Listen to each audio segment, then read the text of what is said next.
Hello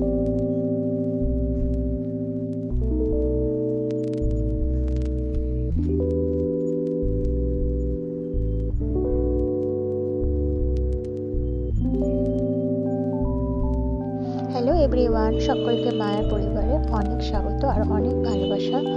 আর আমার একটা নতুন ব্লগ আমি স্টার্ট করছি। যেখান থেকে আমার ব্লগটা দেখছো তাদের অনেক অনেক ভালোবাসা। সারা দিনের রুটিন আর অনেক দিন হয়ে যাচ্ছে এখন ভিডিও ছাড়তে, কারণ বুঝতেই পারছো এখন এক্সামের টাইম, সকলকে এতটাই টাইম দিতে হচ্ছে যে নিজে আর ভিডিও করবো যে বা এডিটিং করবো, এডিটিং করতে অনেকটাই সময় চলে যায়। এডিটিং করবো, ভিডিও বানাবো, এগুলোতে আমার টাইমটা অনেকটাই ইনভেস্ট হয়ে যাবে। সেই জন্যে পরীক্ষা তো এই কদিন আমার কিন্তু এরকমই হবে, হয়তো 1 সপ্তাহ বা 4 দিন 5 দিন হয়ে যাবে ভিডিও ছাড়তে।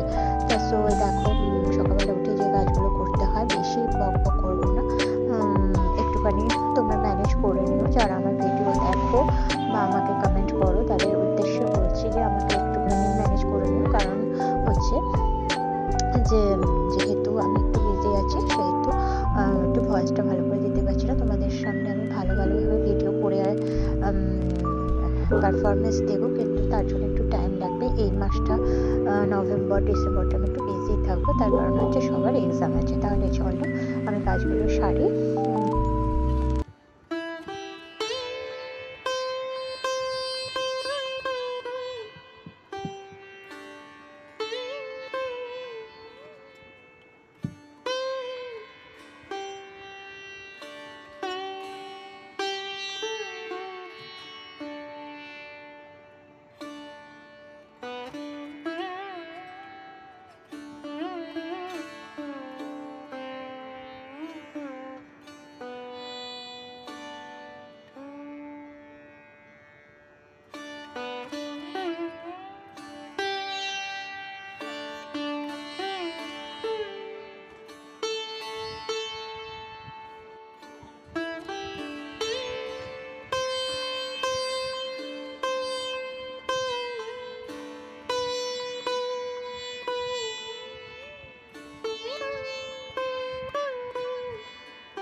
দেখো এই ঘরটাতেও চলে এসছে, আর সকালবেলাতে উঠে এই দেখো আমরা আর কি দেখাবো বলো, এই ঘরের মধ্যেই থাকে। আর আমি না বিশেষ রাস্তায় বেরোই না, বুঝতে পেরেছো। আর মেয়ের যদি কলেজে যাওয়ার থাকে, হসপিটালে যাওয়ার থাকে, এইটুখানি বেরোই। আর একা একা যে মানে যত মানে দেখি কত লোকে সব জায়গায় সুন্দরভাবে ঘুরে ঘুরে ভিডিও বানাচ্ছে। আর আমাদের প্রফেশনালটা এমনই না, আমার হাজব্যান্ডের আমরা না কোথাও বেরাতে পারি না, এটাই হচ্ছে মেন সমস্যা। ওই পুজো ছাড়া কোথাও বেরোতে পারি না।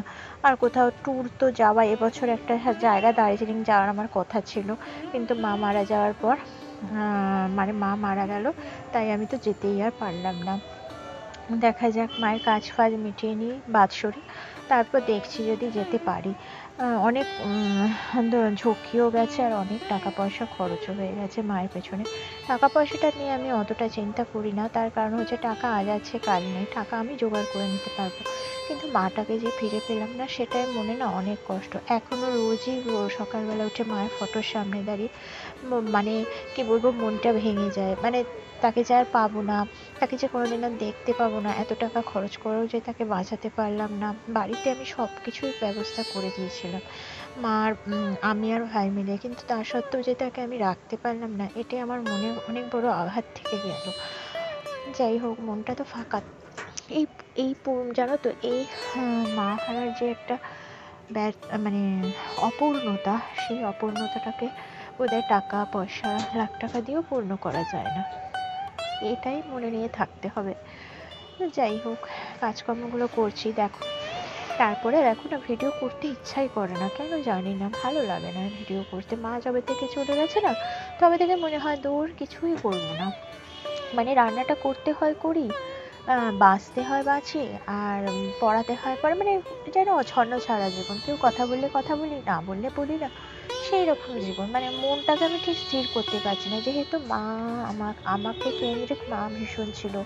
সারাদিনে 2-3 বার ফোন করা, এ করা, সব মা আমাকে বেশি প্রায়োরিটি দিত।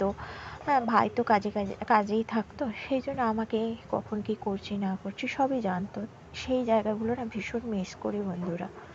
যাই হোক, দেখো আমার এই ঘরটা মোছা হয়ে গেছে, তবে রান্না বান্না কি করছি সেটা তোমাদের সাথে পরে শেয়ার করছি।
দেখো আজকে গলদা চিংড়ি আনা হয়েছে, আর না আজকে আমি একটু নতুনভাবে রেসিপি করছি। দই কাজু টাজু দিয়ে, বেশ আলু দিয়ে একটা গ্রেভি টাইপের। আর এটা আমি পরে মানে পরে খাওয়া দাওয়ার পর যেহেতু ভয়েসটা দিচ্ছি, দারুণ হয়েছিল আজকের এই চিংড়ির রেসিপিটা।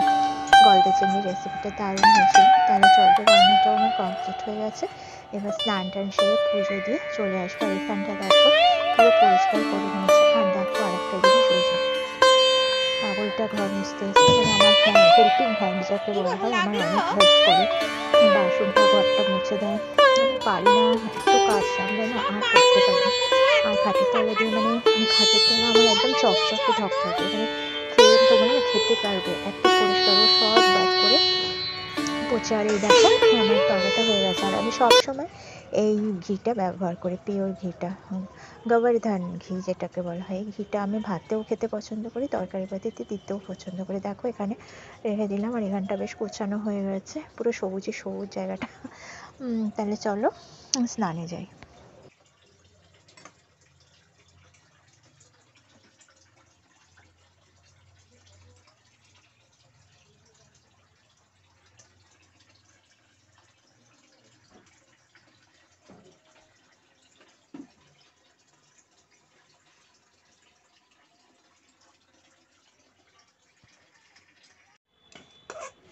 দেখো আজকে কী কী রেসিপি হয়েছে। এই যে ভাত বাড়ছি, স্নান ফান হয়ে পুজো টুজো দেওয়া হয়ে গেছে, সেগুলো তোমাদের সাথে আর শেয়ার করলাম না। এখানে দেখো আমি ভাত বেড়ে নিচ্ছি, কী কী রেসিপি হয়েছে সেটা তোমাদের সাথে দেখো শেয়ার করছি। আর কি বলো তো, এই শীতকালে না ভাতটা যদি সকালবেলা করে রাখা হয় না, খুব ঠান্ডা ঠান্ডা হয়ে যায়। সেই জন্য মেয়ে যদি বেরোয়, আজকে যেহেতু মেয়ে বেরোয়নি, সেহেতু আমার গরম গরম ভাতটা রয়েছে। আর শীতে গরম ভাতটা খেতে খুব ভালোই লাগে।